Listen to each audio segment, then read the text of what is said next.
game that I played on the free internet chess server earlier that I wasn't recording, but it was a good game, so I thought I'd go over it.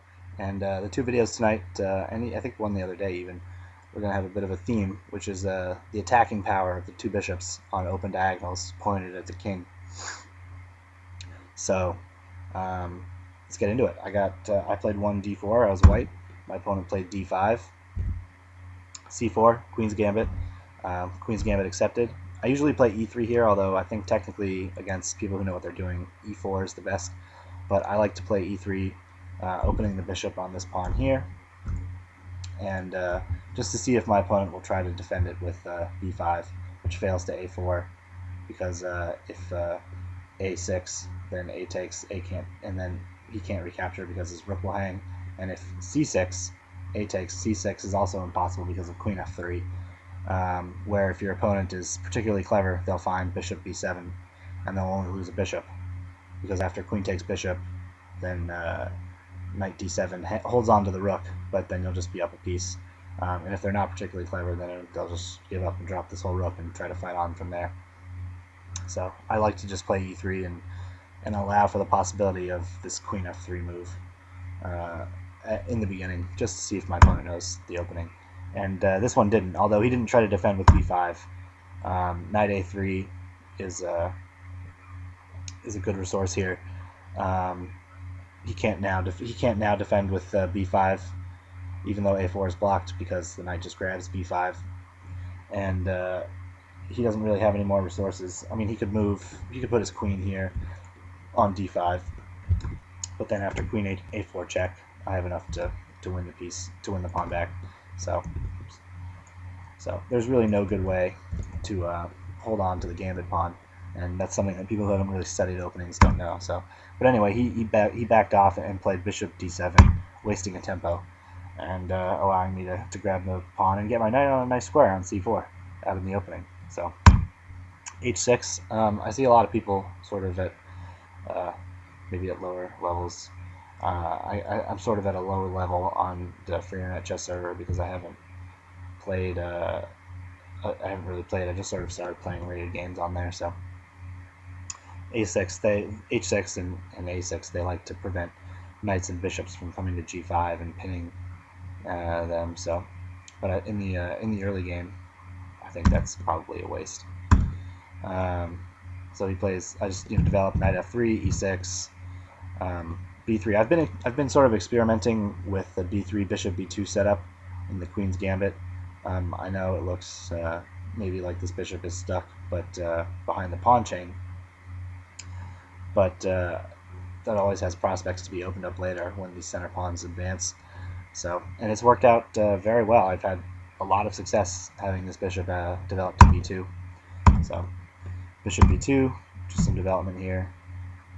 Bishop d3, castles. Rook to the semi-open, c-file. I'm just blowing through these moves here because there's nothing particularly interesting going on, just some development. This move I don't really understand. I guess he wanted to play on these light square or these dark square weaknesses here.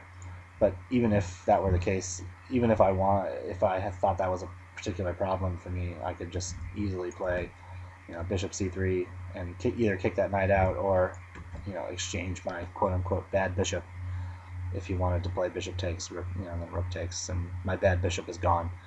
But I just decided to get along with my center because he's not really, he doesn't really have any aggressive pawn moves coming in the center, and his knight's the only person guarding e4. So, and I have my bishop on d3, which is enough to get me onto e4.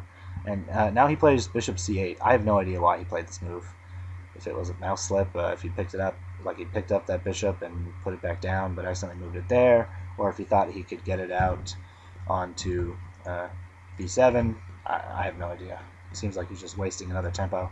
He's wasted 2 tempos with this bishop, but in any case, we're not really interested in that. So e5, kicking the knight and vacating the e4 square for a piece later. Although he takes advantage of the hole that I've left on d5. That last move, I have no pawns that can guard d4 square, and I think with a better opponent, maybe would have been able to take advantage of that because I really wasn't watching that d5 square, but I just want that bishop out of my house anyway. So bishop out, knight coming to e4. That's what the intention of this move was, to give the rook some more scope and put my knight on the e4 square where it has more attacking prospects onto the king side. He plays a knight f4 here, and that's a good move. I would consider doing myself even. I suppose it's easily defended.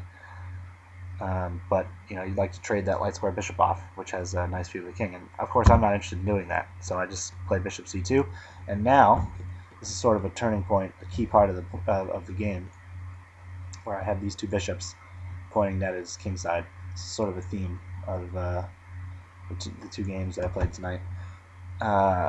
So he plays f6.